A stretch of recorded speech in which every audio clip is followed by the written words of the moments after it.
During this lecture, we will discuss hemolytic anemias.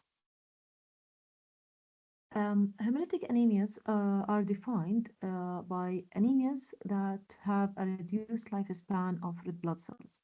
So instead of having the normal 120 days lifespan, it is shortened to less than that, sometimes to less than 20 days, due to accelerated red blood cell destruction.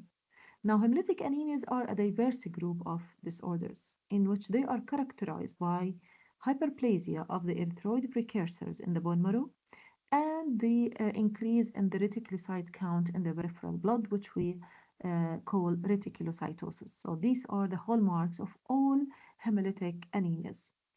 There is an accumulation of hemoglobin degradation products, like the bilirubin, which is manifested by the appearance of jaundice in these patients. Also, patients with hemolytic anemias develop sometimes extramedullary hematopoiesis, in which the production of red blood cells also takes place in the liver, spleen, or in the nodes, in addition to the bone marrow, in order to compensate for the anemia. Hemolytic anemias are classified either according to the cause of the hemolysis, whether it is an intracorpuscular disease intrinsic to the red blood cells themselves, or it is an extracorpuscular disease from the outside, like immune mediated or due to destruction that is mechanical or passing through damaged blood vessels, etc. Uh, the other way of classification is by whether it is an extravascular hemolysis or intravascular hemolysis.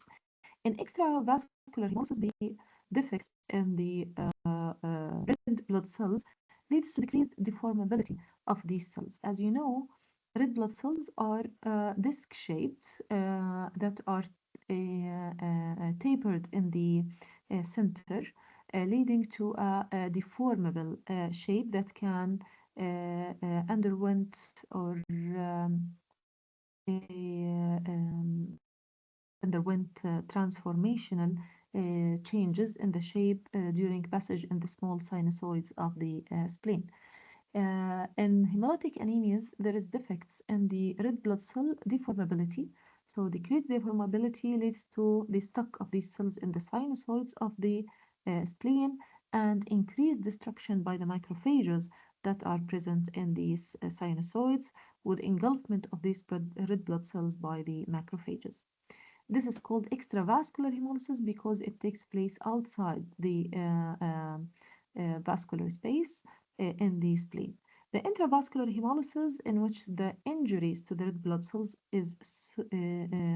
injury is so severe, so the red blood cells will burst within the circulation, and usually as this takes place as a result of physical, biochemical, or sometimes mechanical damage, like, for example, damage by diseased heart valves.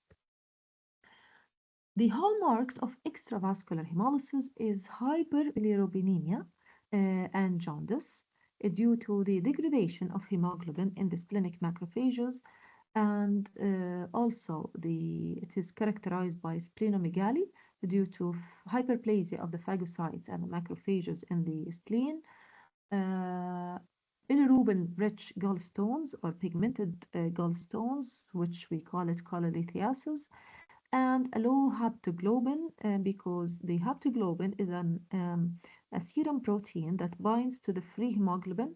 So in cases of hemolysis, the free hemoglobin increases in the blood and it binds to the haptoglobin. So the amount of free haptoglobin in the blood will decrease sometimes to zero in cases of severe hemolysis. So these are the hallmarks of extravascular hemolysis. The intravascular hemolysis on the other side is characterized by hemoglobinemia, in which the hemoglobin from the destroyed red blood cells accumulate in the blood, and it appears in the urine, leading to dark discoloration of the urine, which we call it hemoglobinuria, and also hemosideриnuria due to the loss of iron in the urine. Again, a low haptoglobin is also present here because of the binding of the free hemoglobin to the haptoglobin, leading to reduced levels of haptoglobin. Hemolytic anemias are classified into vascular and extravascular hemolysis, as I said, but we have so many types of hemolytic anemias. However, we will discuss just a few of them, which are the hereditary spherocytosis, sickle cell anemia, thalassemia, and glucose 6-phosphate dehydrogenase deficiency or G6PD deficiency. The hereditary spherocytosis is characterized by an inherited intrinsic defect in the red blood cells membrane skeleton, which is composed of a network of proteins that stabilizes the lipid bilayer. This will lead to formation of spherocytes or non-deformable cells that cannot pass through the sinusoids of the spleen without destruction because of their decreased deformability. This will lead to their sequestration and destruction in the spleen. Hereditary spherocytosis is inherited as an autosomal dominant disease. So the pathogenesis includes mutations that most frequently involves the proteins that stabilize the membrane of the red blood cell. Ankyrin, band 3, or spectrin are the most frequently mutated proteins. spectrin is considered a major membrane skeletal protein موجود على الcytoplasmic side, and it is connected to a transmembrane proteins. One of them is the band 3 via a linker protein called ankyrin, as you can see here. So this is the uh, spectrum. It's an intracytoplasmic skeletal protein that is attached to the band 3 transmembrane protein by the ankyrin protein. This will stabilize the lipid bilayer of the red blood cell, and this will give the red blood cell its shape. In cases of spherocytosis, there is a mutation سواء in the band 3 or ankyrin or spectrin proteins, leading to less deformability, and the red blood cell will start to lose parts of the membrane in the circulation until it becomes a spherocyte or with a circular shape, losing its discoid shape and central compressed part. These spherocytes, when they pass through the splenic sinusoids, they are engulfed by the splenic macrophages, leading to extravascular hemolysis. So these mutations, as I said, they weaken the vertical interactions between the membrane skeleton and the membrane proteins, destabilizing the lipid bilayer of the red blood cells, which will start to lose vesicles into the circulation as they age, and the cells become spherical, less deformable, stuck in the spleen, and engulfed by macrophages. This will lead that to the shortened lifespan of the red blood cells to less than 20 days. Those patients will benefit from splenectomy, although the spherocytes persist. The anemia is corrected because we will skip the process of destruction of these spherocytes in the spleen. The morphology of this type of anemia, if you examine a peripheral blood smear for those patients, you will see spherocytes, which are dark red colored red blood cells lacking the central pallor اللي بنشوفه بالred blood cells بالشكل الطبيعي. And there is a compensatory hyperplasia of the red cell progenitors in the bone marrow in order to compensate, because in all forms of hemolysis, there is a compensatory hyperplasia in the bone marrow reflected by peripheral reticulocytosis.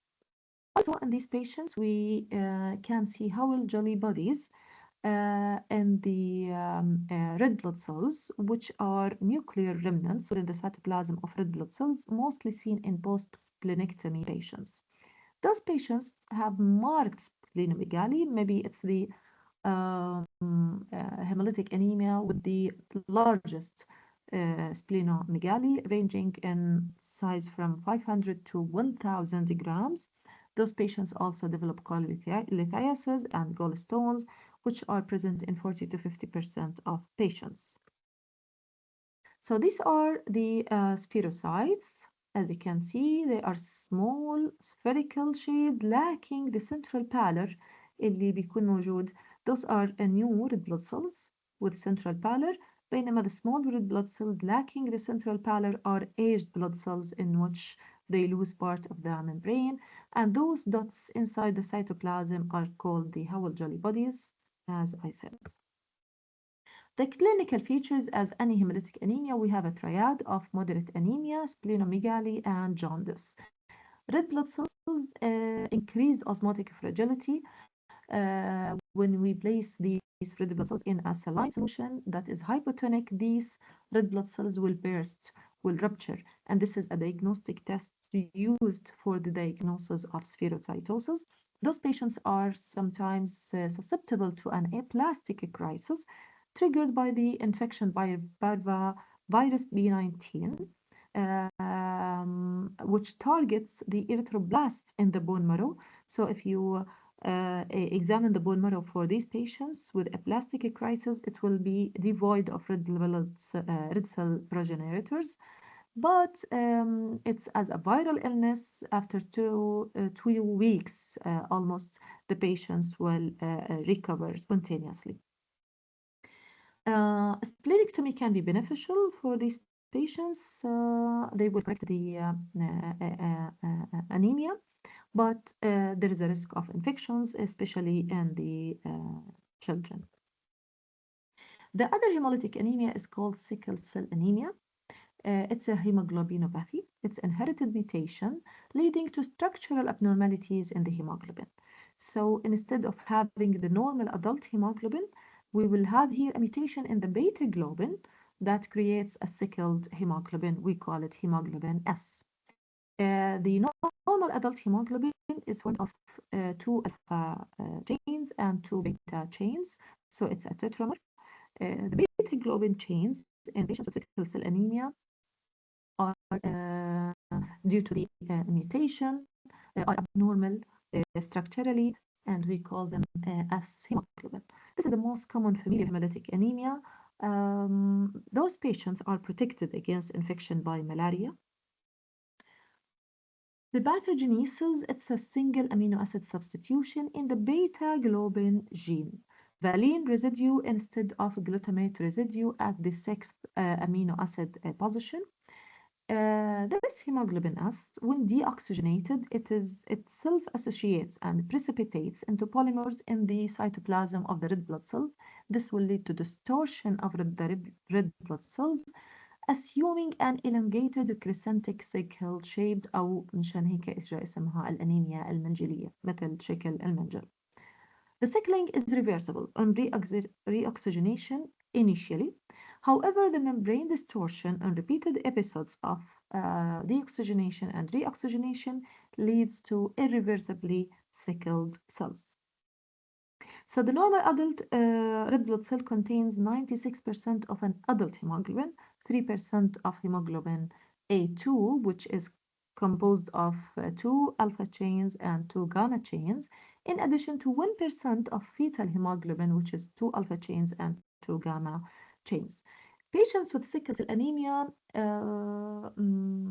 their hemoglobin A, the adult hemoglobin, is completely replaced by hemoglobin S.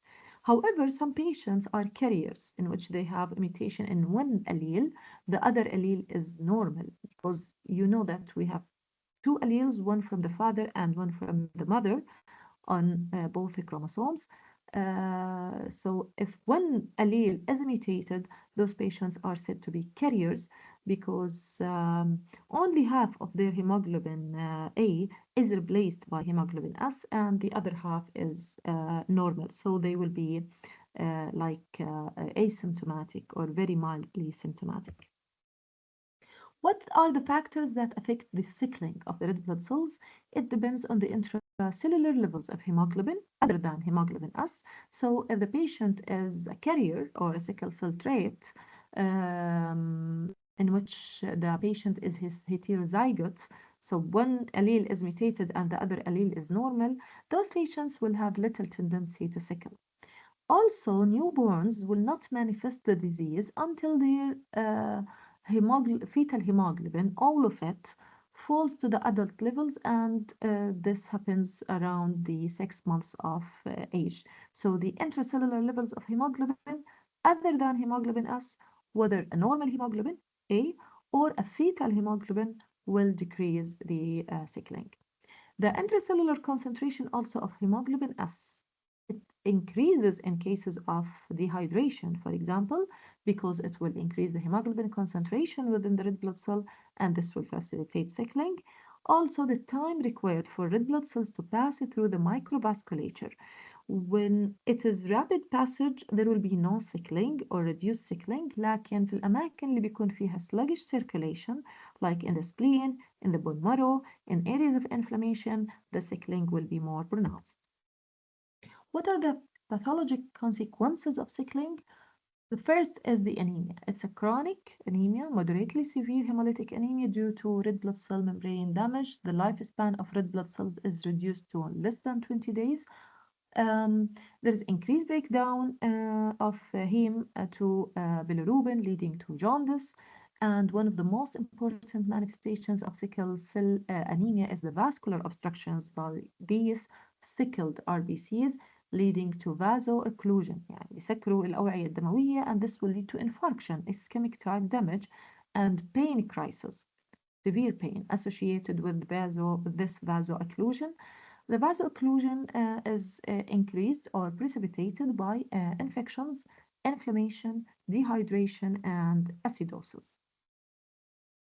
The morphology, if you look at the blood smear, peripheral blood smear for patients with sickle cell anemia, you will see the boot-shaped sickled RBCs and the target cells. If you examine the bone marrow, you will see compensatory hyperplasia of erythroid progenitors like any hemolytic anemia. Those patients will have deformities in the bone due to the expansion of the bone marrow. So they will have prominent cheekbones, changes in the skull, extramedullary hematopoiesis in the liver and the spleen, sometimes in the lymph node, as any other hemolytic anemia, splenomegaly, especially in children, and with aging, the spleen, due to the repeated infarcts, due to the sickling and the vaso-occlusion, they will develop autosplenectomy. The spleen will be large in children, splenomegaly. However, it will be small and fibrotic in adults, which we call it autosplenectomy. Vascular thrombosis and infarction at any organ, even in the bone marrow, due to the aggregation of the sickled RBCs leading to occlusion of the blood vessels. This is called a vaso-occlusive crisis. And those patients also, they have hemosiderosis in which there is an iron deposition and increased risk of pigmented gallstones due to the increased levels of bilirubin. So as you can see here, this is a peripheral blood smear for the patient with sickle cell anemia, and which you see these sickled, elongated blood cells, as you can see here, which are characteristic for patients with sickle cell anemia, in addition to the target cells, those cells with a red hole or a red central dark area and the red blood cell, the target cell. The clinical features, those patients have an unremitting course punctuated by sudden crisis. Usually it manifests at the age of 6 months after the whole hemoglobin F, the fetal hemoglobin, is replaced by the adult type hemoglobin. Moderate to severe anemia, hyperbilirubinemia, and compensatory reticulocytosis, as I said. The vaso-occlusive crisis, which is an infarctive type of crisis, infarction and tissue damage in addition to pain. And we have 4 types of the vaso-occlusive crisis حسب وين المكان اللي بيصير فيه vaso-occlusion. The hand-foot syndrome, especially in children, in which the bones of the hands and feet are affected. Acute chest syndrome, which is precipitated by pneumonia and embolism, infarction of the lungs, stroke. Sometimes it accompanies the acute chest syndrome, and proliferative retinopathy, which can lead to blindness, in which the occlusion occurs to the in the blood vessels supplying the retina. As in also other hemolytic anemias, they can develop an aplastic crisis provoked by parvovirus B19 infection. Those patients are functionally asplenic. So, in children in which there is splenomegaly with uh, increase in the number of macrophages in the spleen, or in the adults with autosplenectomy. So, they are susceptible to infections by the encapsulated bacteria and pneumococci. So these patients are given prophylactic penicillin to prevent pneumococcal infections, especially in children younger than 5 years of age. Patients with sickle cell anemia are predisposed to salmonella osteomyelitis بشكل يعني ملاحظ, and the diagnosis of sickle cell anemia is confirmed by electrophoresis, the demonstration of hemoglobin S on electrophoresis, and those patients are cured by bone marrow transplantation. Thank you for listening.